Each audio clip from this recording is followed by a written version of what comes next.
मधले षटक ज्यांनी हाताळलं होतं. टान्स जबरदस्त आहे. विशाल मोरे पहिला चेंडू हाताळण्यासाठी सज्ज. विशाल मोरे पहिला चेंडू जबरदस्त चेंडू आहे. शॉर्ट पिच बदला चेंडू. आता मात्र बापूचा आत्मविश्वास 7वें आसमान पर.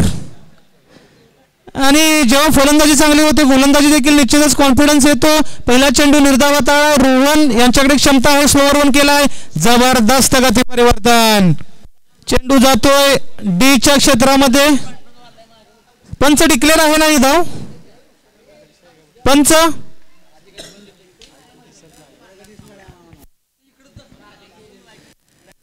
अकाउंट ओपन होते डिक्लेअरच्या स्वरूपामध्ये. निर्धाव चेंडू आला होता. बापूने व्हेरिएशन केलं होतं आणि उत्तर नव्हतं रोहन यांच्याकडे. येणारे 4 चेंडू पाहूयात कशा प्रकारे हाताळले जात आहेत. यावेळी पहा जबरदस्त वेग वाढवला. बाउन्स बदला चेंडू. Vishal More. Vishal More one and only Vishal Bapu. Wicket. पहिल्या विकेटचं पतन. Rohan back to the pavilion. जबरदस्त वेगामध्ये हा चेंडू हाताळला आणि बाउन्सर आला चेंडू. कोणतेही उत्तर नव्हतं. चेंडू तिकडेच हवेमध्ये गेला. विशाल बापूने स्वतःच्या फॉलोथ्रूमध्ये झेल पकडला. धक्का क्रमांक लागला पहिला.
चला स्पीडअप घ्या बापू.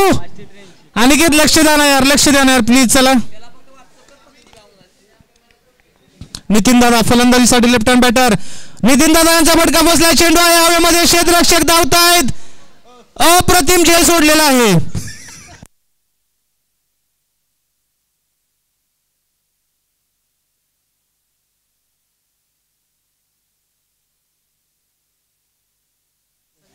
Catches win matches. परंतु नौका क्षेत्ररक्षक होता. प्रयत्न चांगला केला परंतु शेवटी अप्रतिम झेल सोडलाच. विशाल मोरे चला घाई करा. 4 चेंडू 2 धावा. 1 विकेटचं पतन होते. फलंदाजीसाठी तेजस एक हार्ड हिटर बॅटर. एक जबरदस्त टान्स आहे. पहा फलंदाजाचा टान्स पहा. आक्रमक फटके खेळण्यासाठी सज्ज आहेत. स्लोअर वन बीट केलंय. तेजस यांना बीट करणारी गोलंदाजी. जबरदस्त गोलंदाजी यार. जबरदस्त गोलंदाजी बापूजी.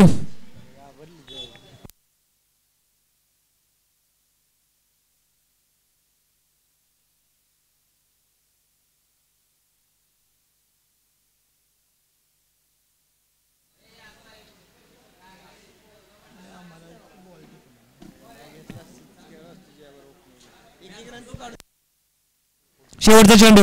यावेळी पहा वेग वेग वेग. सरजू मामांना बॉल दिसत नाही. निर्धाव चेंडूची सांगता. बापू असू दे. बापू असू दे. उचलून घेतले तुला मागाशी त्यामुळे का रागाने बघू नको. मामांची खंबीर साथ आहे विशाल मोरेच्या मागे त्यामुळे बापू आज परफॉर्म करतोय. 3 धावा एका षटकाखेरीस 1 गडी बाद 3. गोलंदाजीसाठी प्रज्ञेश मागच्या सामन्यामध्ये थोडासा महागा ठरला होता परंतु आता मात्र विशाल मोरेने जो स्टार्ट करून दिलाय तो कुठेतरी चांगला असण्याचा प्रयत्न होईल. विशाल संतोष सरांच्या माध्यमातून सगळ्या संघांना कोचिंग करण्यात येतं. असोसिएशनचे जेवढे पण संघ आहेत कोणाला जर कोचची आवश्यकता असेल प्रशिक्षकाची आवश्यकता असेल संतोष शेवाळे बंडा सरयवती यांच्याशी संपर्क साधा. त्यांच्याकडे खूप सारे टेक्निक आहेत जे तुम्हाला 6 बॉलला तुम्ही 3 षटकार मारत असेल त्यांचं कोचिंग घेतल्यानंतर तुम्ही 6 बॉलला 1च षटकार मारू शकणार. प्रज्ञेशवीर एक यंग टॅलेंट. यावेळी पहा चांगला चेंडू हाताळला. गुडलेन स्पॉटवरून चेंडू. बापू रनआउटची संधी होती परंतु बॅकिंगला क्षेत्ररक्षक नाहीये त्यामुळे थांबले. एकदा वर्जित केली. प्रज्ञेशनी मागच्या षटकामध्ये थोडेसे ओव्हरपिच चेंडू बऱ्यापैकी हाताळले होते, त्यामुळे राजू यांनी त्याचा भरपूर समाचार घेतला होता. थोडेसे गुडलँड स्पॉटवरून चेंडू टाकावे लागतील, थोडेसे चेंडू मागे टाकावे लागतील, जेणेकरून बॅट्समनला थोडंसं अवघड जाईल षटकार खेळणं. पाहूयात तेजस सारख्या धडधाकट फलंदाजासमोर कशा प्रकारे गोलंदाजी होते. तेजसचा फटका फसलाय, बाळूच्या अनिकेतच्या हातामध्ये चेंडू जातो. एक धाव घेण्यात येईल, दुसऱ्या धावचा प्रयत्न होतोय. क्षेत्ररक्षक बापू कुठे आहे? बापू खाली.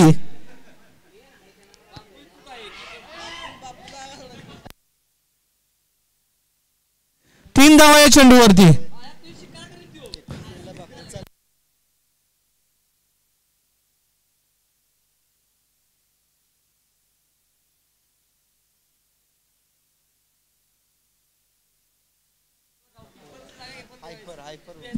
बापू बापू चूक तुझी आहे रे, किपर आहे, चूक कशाला इकडे आला होतास?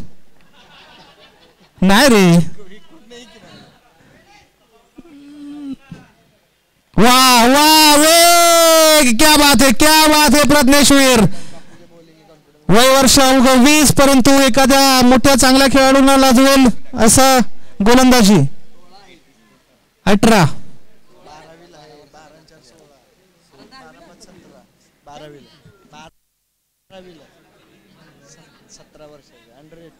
17 वर्ष वय आहे प्रज्ञेश, बरोबर ना? 16-20 आहे, 20 आहे. मी सांगितलं होतं, पंडा सर आम्हाला सांगतात 17 आणि 16 आहे, तर काय करायचं? स्लोवर. चांगला फटका, समोरचे क्षेत्ररक्षक आहे त्यांच्या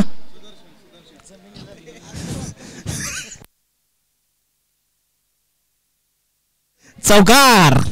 4 धावांसाठी चांगली गोलंदाजी स्लोवर वन केला होता. लोअर फुल टॉस तेजसने चांगला पिक केला.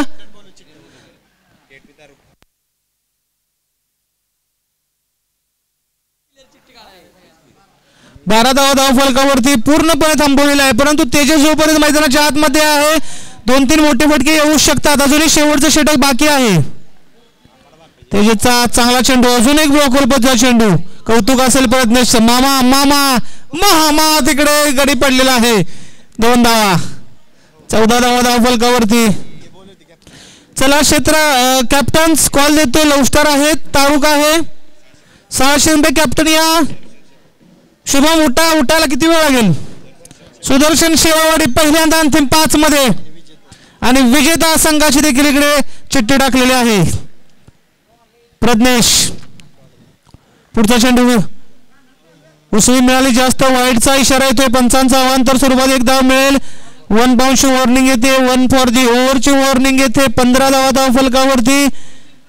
तेजस अजूनही मोठा फटका तेजसच्या बॅटमधून आपण पाहिलेला नाहीये. एक चौकार आलाय, परंतु षटकारांची भाषा बोलावी लागेल, कारण तुळसन बापू ज्या प्रकारे खेळाय त्या प्रकारे जर खेळत राहिला तर या धावा खूप कमी पडतील.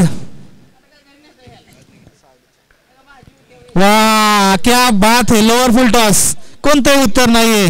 1च धाव या चेंडूवरती.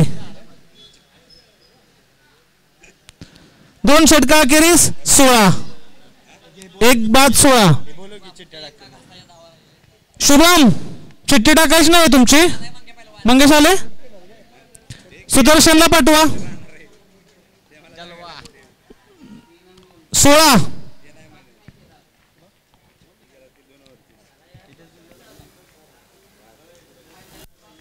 सुदर्शन.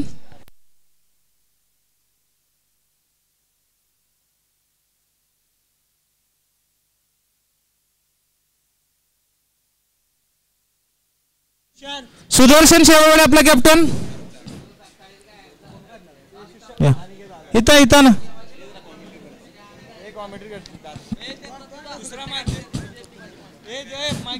एक धाव माझ्यावर दे ना चिठ्ठी. इथे दे की, इथं बोलू की. येस, आमच्या समोर जोडले जात आहेत आपल्या असोसिएशन साठी. हॅलो. नेहमीच महत्वपूर्ण योगदान असणार एक लिजेंडरी खेळाडू सूर्यकांत दादा पाटील आमच्या समवेत समालोचनामध्ये जोडलेले आहेत. सेमीफायनलला जाऊन इकडे लक्ष द्या. बापू आणि आंबवडे सेमीफायनल मध्ये तुमच्या मधील विजेता संघ जाणार आहे, त्या प्रकारचा खेळ करावा लागेल. चला 2 षटकाखेरीज 16 सूर्यकांत आमच्या समोर जोडलेले 17 धावा फलकावरती. यावेळी पहा अजून एक डिक्लेअर झोन मध्ये सूर्यकांत. मागची मॅच आपण पाहिली 65 धावांचं भलं मोठं आव्हान होतं, परंतु बापूने ज्या प्रकारे अटॅक केला काय ठरलं होतं. तो बापूने केलेला अटॅक होता तो शारजामधली सचिन तेंडुलकरची खेळी आणि आता अफगाणिस्तान विरुद्ध मॅक्सवेल जो खेळला होता ना, या 2 खेळीची आठवण करून देणारा बापूचा परफॉर्मन्स होता. म्हणजे 3 ओव्हरमध्ये 65 रन करणं आणि एकाच बॅट्समननी त्यातल्या 55 रन करणं म्हणजे ॲक्च्युली ती वादळी खेळीच म्हणावी लागेल. आता हा शेवटच्या षटकातील दुसरा चेंडू आणि बाद, म्हणजे थोडासा कटर सारखा चेंडू होता आणि कव्हर्समध्ये खेळायचा प्रयत्न आणि बापूनीच तो झेल घेतला.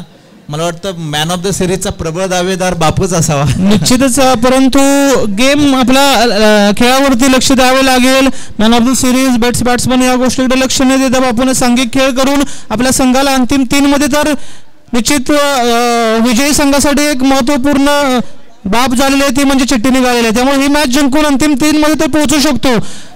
त्यामुळे ही मॅच जिंकणं खूप महत्वपूर्ण असणार आहे. 18 धावा फलकावरती दादा चालले. तिसरे षटक चालू आहे. राहुल कोळी यांचं अप्रतिम गोलंदाजीचं प्रदर्शन. हो, आता लो स्कोरिंग मॅच ज्या होतात या लो स्कोरिंग मॅच थोड्याशा कठीण असतात आणि लो स्कोरिंग मॅचमध्ये जो बॅट्समनचा सेकंड इनिंगचा जो अप्रोच असतो हा जर कॅज्युअल अप्रोच असेल तर मग ते कठीण होऊन जातं. अगदी बरोबर दादा, त्याने उल्लेख केला तुम्ही. लो स्कोरिंग मॅच फलंदाज थोडेसे कॅज्युअल होतात, थोडे रिलॅक्स होतात आणि तोच फटका नंतर शेवटला कुठेतरी बसतो आणि मॅच हातातून केव्हा गेली हे समजत देखील नाही. आज आमच्या बाबतीत देखील तसंच झालं. फलंदाज यावेळी बाद होते, पंचांचा इशारा येतो. राहुल कोळे यांची दुसरी विकेट या षटकामधील. आम्ही देखील बागलवाडी समोर थोडासा रिलॅक्स झालो, कॅज्युअल क्रिकेट खेळण्याचा प्रयत्न झाला आणि बघता बघता मॅच आमच्या हातातून निसटून गेली. परंतु बापू ज्या प्रकारे खेळतोय मला वाटत नाही कोणत्या प्रकारे कॅज्युअली ही मॅच खेळेल. ज्या प्रकारे लो स्कोरिंग मॅच जर असेल तर मला असं वाटतं की म्हणजे कुणी ओपनिंग करावी पण नॉन स्ट्राईकला राहावं आणि समोरच्या प्लेयरनीच त्या रन्स कराव्यात. हा, निश्चित दादाने एक सजेशन दिलेलं आहे बापूसाठी. लो स्कोरिंग मॅच असेल तर नॉन स्ट्राईक रेंजला राहून आपल्या संघासाठी, कारण सेमीमध्ये तुम्ही पोहोचलेला आहात, अजून दादा पोहोचले नाहीत. आंबवडे संघ देखील कमबॅक करू शकतो. आंबवडे संघ देखील गोलंदाजी दर्जेदार त्यांची आहे. मगाशी आम्ही पाहिलंय पावसाचं वातावरण तयार झालेलं आहे. हा बरोबर. आणि हा कदाचित हा थोडासा अंपायर आणि फलंदाजांना संभ्रमात टाकणारा चेंडू आहे आणि हा ऍक्च्युली बॅकफुटवरच खेळला होता चेंडू. बॅकफुटवर खेळला होता, थोडासा फुलटॉस आला, बॅट्समन रेडी नव्हते, परंतु येस पंच दाखवतात कुठे लागला फलंदाज, परंतु पंच आहेत आपले अगदी 4 डोळे चेंडूवरती राखून आहेत. नो बॉल नाहीये. धावसंख्या झाले 3 षटकाखेरीज 20 धावा उघ्या 21 धावांचा वर. बापू तिकडेच थांबलास तर बरं होईल, मला वाटते वेळ वाचवूया. हा जेवढ्या लवकर आपण जेवढं शक्य होईल तेवढं प्लीज. आंबवडे संघ तेजस आपणास विनंती असेल, चला मित्रा लगेच क्षेत्ररक्षण सजवून घ्या. 21 धावांचा वर आहे बापूला.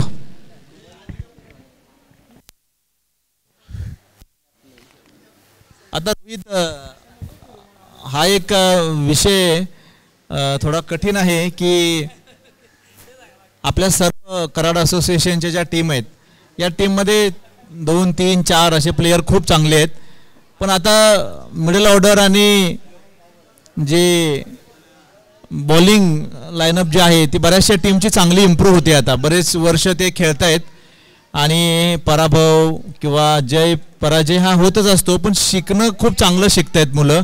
खास करून जसं आता नवीन आंबवडे टीम आलेली आहे त्यांची बॉलिंग खूप चांगली आहे. त्याच्यानंतर आज बापूचा जो परफॉर्मन्स होता तो सुद्धा म्हणजे वादळी खेळी नसून ती एक मानसिक कणखर असण्याचं ते जिवंत उदाहरण होतं. म्हणजे 65 स्कोअरला अप्रोचच हा त्यांनी सकारात्मक केला. ऍब्सोल्युटली बरोबर दादा, जो तुम्ही उल्लेख केला, मानसिकता खूप महत्वाची असते. कुठल्याही गेम मध्ये घ्या, तुम्ही प्रथम बॅटिंग करत असताना 65 धावा आरामात करू शकता, परंतु ते चेस करत असताना तुम्ही मानसिक किती कणखर आहात, तुम्ही मेंटली किती स्ट्रॉंग आहात आणि तुमचा अप्रोच तो चेस करण्यासाठी कसा आहे ते खूप महत्वपूर्ण होतं. आणि ज्या प्रकारे बापूने सुरुवात केली, पहिले 2 षटकार लागल्यानंतर कळालं बापू आज खूप स्ट्रॉंग होऊन मेंटली अगदी प्रिपेअर होऊन या ठिकाणी मैदानात उतरलेला आहे आणि ते शेवटपर्यंत त्याने ठेवलं. टेम्परामेंट कुठेही आलू दिलं नाही, अगदी डोक्यावरती बर्फ ठेवून ज्या फटक्यांवरती मोठे फटके खेळण्याची गरज होती ते फटके लांब भिरकावून दिले आणि आपला अप्रोच पॉझिटिव्ह होता तो शेवटपर्यंत ठेवला. हा, आणि आता आपण जसं म्हटलं होतं की लो स्कोरिंग मॅच ही रंगत आणते आणि आता रंगत पावसाने आणले. कदाचित जर या 40 रन्स असत्या तर ह्या 400 वाटल्या असत्या निश्चितच, कारण पावसाळ्यात रन्स करणं खूप डिफिकल्ट, रोहन गोलंदाजीसाठी तेजदार गोलंदाज. परंतु दादा बापूचा उल्लेख करेन, बापूने भर पावसामध्ये अर्धशतक ठोकलं होतं. खूप छान चेंडू आणि हा फक्त 1 धाव गेलेले आणि बापूने एका चेंडूत 1 धाव घेतली. बापू जर सोडला तर दुसरा प्लेयरनी त्याला 7 बापूला दिली पाहिजे आणि ही मॅच जिंकून त्यांनी खरोखर पुढील सामन्यामध्ये प्रवेश करावा अशी परिस्थिती त्यांच्या गोलंदाजीने केलेली आहे. हा सेकंड चेंडू, हा वेग चांगला होता, टप्पा चांगला होता, लाईन लेंथ आणि विकेट आता ओली झालेली आहे. चेंडू ओला झालेला आहे आणि जसा चेंडू पडेल हा तसा स्कीट होईल आणि हा जो नैसर्गिक जो वेग आहे बॉलरचा त्याच्यापेक्षा 10-20 किलोमीटर पर आवरने तो जास्त, हा असा सेम अशा पद्धतीनं तो उसळी घेईल. फक्त तो चेंडू बॅटला लागला नाही पाहिजे आणि तो चेंडू मागे किपरने सोडला नाही पाहिजे. ही जर काळजी घेतली तर ही एक धाव त्यांना म्हणजे स्वप्नवत वाटेल. आणि हा चौथा चेंडू गोलंदाजाचा, हो व्हॉट अ बॉल यार, ओ वाईट थोडं इथून लेंथ दिसते आम्हाला पण लाईन दिसत नाहीये, क्षमा असावी. लेंथ चांगली होती पण लाईन चुकीची होती आणि त्यामुळे थोडासा हा धाव पण गेली. पण बापूने आता बॅट्समनला काहीतरी सल्ला दिलाय, कारण तो बॅट्समन बॅकफुटवर खेळतोय आणि तो चेंडू ऍक्च्युली बॉलर आणि किपरच खेळत आहेत 2 जण, म्हणून काहीतरी सल्ला दिलेला आहे. आणि हो हा एक खूप छान म्हणजे सूर्यकुमार यादव आपण थोडासा फ्लिक करतो, फ्लिक म्हणू शकत नाही पण शॉर्ट लेगच्या डोक्यावरून म्हणू शकतो, पण शॉर्ट लेगला भिंत आहे. हा एक चेंडू, हो शॉर्ट आहे स्क्वेअर मध्ये आणि मला असं वाटतं की 1D डिक्लेअर. माझ्या बाजूला अजित बसलेत, त्यांच्यामुळे थोडासा एक मानसिक दबाव पण असतो. आम्ही रोहित आणि माझ्यावरती. हा, आता आंबोडे संघासाठी ऍक्च्युली पावसाने काम केलेलं आहे. हा, आंबोडे संघासाठी पावसाने काम केलेलं आहे आणि हा शेवटचा चेंडू या षटकामधला. आणि जर हा निर्धाव जातोय आणि कदाचित निर्धाव गेला किंवा सिंगल रन गेली आणि जर बापू स्ट्राईकला पुन्हा नसेल आणि नॉन स्ट्राईकलाच असेल पुढच्या ओव्हरला तर मॅच कठीण होईल. पण बापू ती चूक करणार नाही, सिंगल घेणार नाही. आणि बघूया आता हा शेवटचा चेंडू, हो व्हॉट अ शॉट. हा कनेक्ट झालाय पण हा मला वाटतं हातामध्ये आणि झेल, म्हणजे मला असं वाटतं की कुसूर टीमने जी चूक केली, कॅच 2-3 ड्रॉप झाले, ती चूक त्या सामन्यामधून शिकायला तुळसण टीम त्यांचं लर्निंग झालं. त्यांनी लॉंग ऑनला हा कॅच घेतला आणि 1 आउट, धावा झालेले आहेत 4 धावा. म्हणजे मला वाटतं 17 धावांची गरज, 12 चेंडूत 17 धावांची गरज. किती पाहिजेत? 12 चेंडूत 17 धावा आणि महत्वाची विकेट आहे बापू. जर बापू आणि आंबोडे संघाची रोहित आपण जर बॉलिंग बघितली तर खूप छान बॉलिंग करतात, त्यांची लेंथ लाईन खूप चांगली बॉलिंग करतात. आणि बापूची जर विकेट जाते तर मग तर मात्र या धावा कठीण आहेत. पण नॉन स्ट्राईकला प्रज्ञेश पण आहे. हा जो प्रज्ञेश आहे हा उंची लहान कीर्ती महान असणारा खेळाडू प्रज्ञेश, वय वर्ष 20, गोलंदाजी खूप छान लेंथ बॉल टाकतो म्हणजे हा सगळा विकेटचा गेम आहे. ही जर विकेट आली तर 90% मॅच तुमच्या हातात. पण बॉलरची मानसिकता इथं दर्शवते की तुम्ही विकेटला जाणार की वाचायला जाणार. वाचायला गेला तरी तुम्ही वाचणार नाही, पण विकेटला हा चुकीचा बॉल होता आणि हा वाईड. 5 धावा धावफलकावरती लागतायत. गोलंदाजीसाठी आपण पाहिलं मागच्या मॅच मध्ये दादा तेजसने दुसरं षटक हाताळलं होतं. गोलंदाजीसाठी एक लेफ्ट आर्म बॉलर आणलाय ज्याचा नॅचरल आउटस्विंग होतो. नितीन दादा बापूला कशा प्रकारे फेस करतील? हा बरोबर रोहित. आणि हा निर्णय अंपायरने हा नो बॉल दिलेला आहे, पण पायानी स्टंप हाताने स्टंप पाडलेली. ऍक्च्युली ही एक धाव आहे ना खूप महत्वाची आहे. कारण असं म्हटलं जातं शेवटच्या ओव्हरला मॅच नेऊ नका, आणि जर घेऊन गेलातच तर शेवटच्या बॉलला नेऊ नका. म्हणजे आता हा एक लेफ्ट आर्मचा अरे हा चांगला मारलेला चेंडू आणि हा चौकार. या चौकाराने दादा थोडंसं प्रेशर कमी होईल, कारण पहिल्या षटकात 4 धावा उभ्या होत्या, त्यानंतर 2 एक्स्ट्राच्या स्वरूपात आल्या आणि अजून 2 जोडल्या, म्हणजे 10 धावा झाल्या. आता मात्र समीकरण 11-11 असं आहे. सिंगल जरी काढून गेला, परंतु अजूनही जर बापूच्या विकेट जर अंबावडे संघ घेण्यात यशस्वी ठरला ना तर अजून ही मॅच ऑन राहू शकते. नितीन दादांच्याकडे ती क्षमता आहे. मी मगाची ओव्हर त्यांची बारकाईने पाहिली. समोरचे जरा बाहेर रिक्षा कोणाचा आहे समोर, तो साईडला घ्या प्लीज. इथे एक फटका आणि एक विकेटची मॅच आहे. एक फटका जर आला तर व्हॉट बॉल, गुड बॉल. पण ही डिक्लेअर झोन मध्ये 1 धाव गेलेले. 10 चेंडू 10 धावा. नाही, चेंडू किती आहेत? 10 चेंडू 10 धावा. आणि बापूवर पण प्रेशर असेल. 10 चेंडू 30 असत्या तर प्रेशर नसता कदाचित, पण हे बॉल टू रन जेव्हा हे कॅल्क्युलेशन येतं ना, बघितलं चांगल्या बॉलरला त्यांनी बाहेर मगाशी फेकलं होतं, आणि हाही चांगलाच बॉलर आहे, पण जे प्रेशर असतो ना बॉल टू रनचा, हा प्रेशर डेंजर प्रेशर असतो. आणि बॉल टू रनचा प्रेशर, आणि त्यामध्ये एखादा जर निर्धाव चेंडू गेला तर डबल प्रेशर होतो. आणि एक प्रेशर असेल सेमीफायनलला जायचा सुद्धा.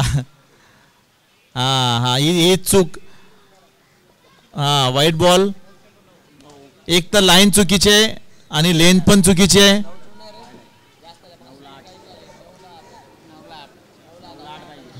नऊ चेंडू मध्ये 8 धावा. आणि हा शॉर्ट चेंडू आहे आणि हा षटकार. म्हणजे तुम्ही जर एवढा शॉर्ट बॉल टाकत असाल तर 2 धावांची गरज आहे. आता 7 चेंडू मध्ये 2 धावा आणि 8 चेंडू मध्ये 2 धावांची गरज. तर यामध्ये खूप छान तटकवलेला चेंडू आणि हा चौकार, आणि ही मॅच जिंकलेली आहे. आणि बापूने मुंडा देखील ठोकला. सेमी मध्ये तुम्ही प्रवेश केला. तुमचं अभिनंदन. तुमची चिठ्ठी निघली होती विजेत्या संघाची इनटू द सेमीज. पण वेल प्लेड टीम तेजस, तुमच्यासाठी महत्वपूर्ण चांगलं खेळताय आणि असंच पार्टिसिपेट करत राहा. थोड्याशा चुका कुठे होतात लक्षात घ्या, आणि येणाऱ्या कालावधीमध्ये चांगल्या संघांना टफ फाईट देण्याचं काम तुमच्या माध्यमातून होऊ द्या. जबरदस्त खेळ राहिला विशाल बापू मोरे यांचा, परंतु या मॅचचा मॅन ऑफ द मॅच ज्याने शेवटचं षटक हाताळलं, अवघ्या धावा खर्च केले 3 आणि 2